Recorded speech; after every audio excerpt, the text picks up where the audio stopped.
走，是吧？耶！哦耶！在东南亚老挝一个小县城里面做餐饮怎么样？今天我带你们去看看一个00后的小伙，我们一起来听一下他的故事。你是哪一年的？我01年的。那今年才23岁啊？对，是的。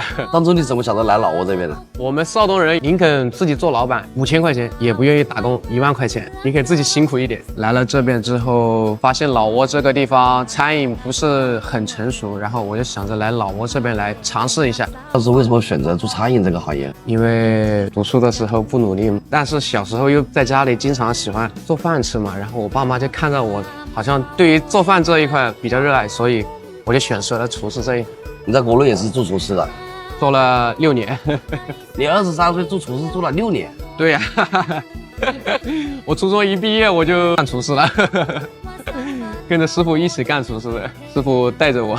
你这个店一共投了多少钱？15万左右，桌子、椅子、板凳，然后那边的厨具啊、冰箱这些，麻将机啊这些，电饭煲啊这些都是从国内运过来。嘎西我这条路，说实话真的这个路太烂了，然后灰尘很多，然后我还那边又加了窗帘，就是这些东西全部都后面加的。对，然后还有玻璃这些。总体加起来都有1-2万块钱的。在老挝这边的菜是不是全部先切好的？对，就是那客人点菜还是这个东西要炒的？要炒的。所以有些菜哦有菜单，但是老挝这边的菜就是说不稳定，今天有鱼卖，或许明天就没有了。所以说我就按照国内的那种看菜点菜，也让客人感觉到这个菜是不是新鲜，让客人吃得放心。这边食材呢？食材的话，像腊肉啊、猪血丸子啊、干辣椒啊、调料什么的东西都是从国内来的。然后像小菜、猪肉什么的这些普通的这些肉类的这些东西的话，在老挝这边购买。嘎西这个县城，中国人多不多？多。这个地方娱乐设施比较少，所以他们宁愿蜗居在家里，他们也不愿意出来。说除非是到中午吃饭的时候，就可能会出来吃下饭。其余时间的话，都是待在家里，因为比较晒嘛。他们也有自己的工作要去做嘛。你这个店也经营差不多半年了，在半年的经营过程当中，有没有发生一些事情，就是让你自己措手不及的？有，就是客人与客人之间吵架。然后还有就是说，老挝人喜欢叫女孩子陪他喝酒，这些都是让我比较头疼的一件事情。他们的习惯就是说，吃饭喝酒都需要有个女孩子在旁边陪着他一起吃，但是我这里没有，这是让我很头痛。知道老挝话来说的多不多？会一点点。那你平时跟员工是怎么沟通？打手势，用手指，然后加一点点中国式的老挝话，他们能听懂的。刚开始的时候，我自己也学了1个多月，速成的。你做这个店最难的时候是什么时候？就是最艰难的就是刚开始的那1个月，包括买菜，然后开单，然后整体的这些运营啊，都是在慢慢摸索，特别的难。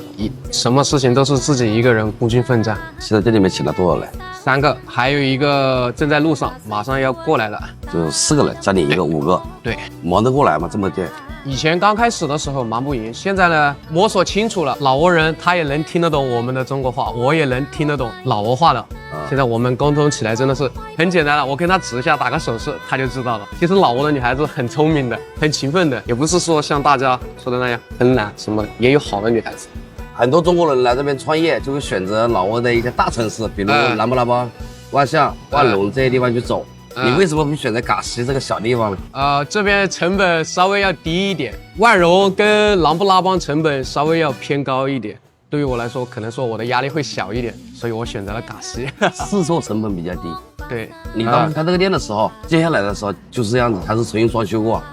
重新装修过的，包括包厢啊，然后地板啊这些都是，然后下面那些装修里里外外都是我自己操手的。你出来也出来半年了，之前过年也没回去。过年没有回去，一直在这里工作，除了腊月28号、29号在南布拉邦给自己放了2天的假期，其余我都是在工作363天的工作。对，这就是老板。你觉得打工轻松还是做老板轻松？打工轻松一点吧，因为打工只要做好一件事就可以了。但是作为老板的话，各个方面都要做到极致。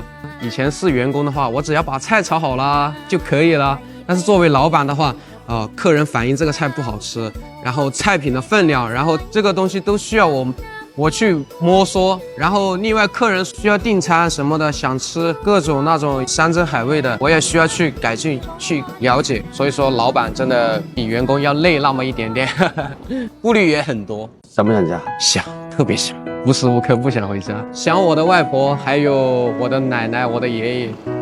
大年初一的时候，我还在炒菜。按照前年的话，过年的时候，我还在家里给别人拜年，这些打牌啊，这些啊，跟着家人一起热热闹闹的，落差感挺大的。但是我已经是箭在弦上了，那是肯定是不会回去了，要么衣锦还乡，要么就是流落他乡。有没有什么话想对镜头前的家人说？想对我爸爸妈妈、爷爷奶奶说，对不起，今年没有回去好好的陪你们。希望你们注意身体，我会在老挝这个地方努力的。你现在自己做老板了，跟以前在国内打工的时候心态有没有什么变化？很大，以前总是觉得老板这里规矩多，那里规矩多，现在自己做了老板之后才知道，如果说老板赚不到钱，我们自己员工工资也发不出去。所以现在我的心态都是发生了翻天覆地的变化了。你结婚了没？我没有结婚。这个视频一发出去，很多人就会质疑，你是不是来老挝这边为了找老婆而开个饭店放这里？不可能的。我不是随便的人，真的。